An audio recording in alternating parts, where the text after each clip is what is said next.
I love coffee and I love helping people like you make better coffee. So here's one thing to consider when you're trying to make better coffee. It's agitation. So here I have my server full of water, right? I have my gooseneck kettle, which is basically a standard in pour over preparation. And I want to show you something. When you pour gently from very low, the water doesn't have too many bubbles in it, right? But watch what happens when I pour from higher up. Wow, very disruptive, right?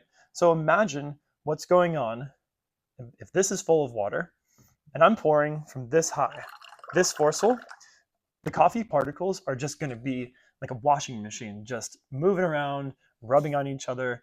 And we don't actually want this because as the coffee particles swirl around in the slurry, there's some natural friction and it's going to gently break off, well, not gently, it's going to break off fines. And we don't really want to create fines because they extract faster than our target particle size, which is probably around, I don't know, 7 to 900 microns.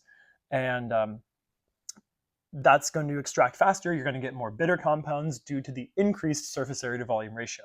So technology, we have in front of me 4 tools that you can use for relatively cheap to control your agitation. We have the Gabby A, we have the Gabby B, we have the Hario Drip Assist, which was made for V60 but does fit on other drippers, and we have the Mellow Drip, which at the moment is the darling of the anti-agitation cult of the specialty industry, right? And so here's how they work. You can pour from high up, and look, not nearly, the bubbles don't go nearly as deep. Again, with, without. Much more forceful, right? Same thing with this. Don't know if you can really see this, but gentle drops, no matter how high I pour. And actually, this is bad news for the kettle industry because it kind of makes it so you don't need a gooseneck as much. I still think they're really nice to have, but let's talk. Let me know in the comments.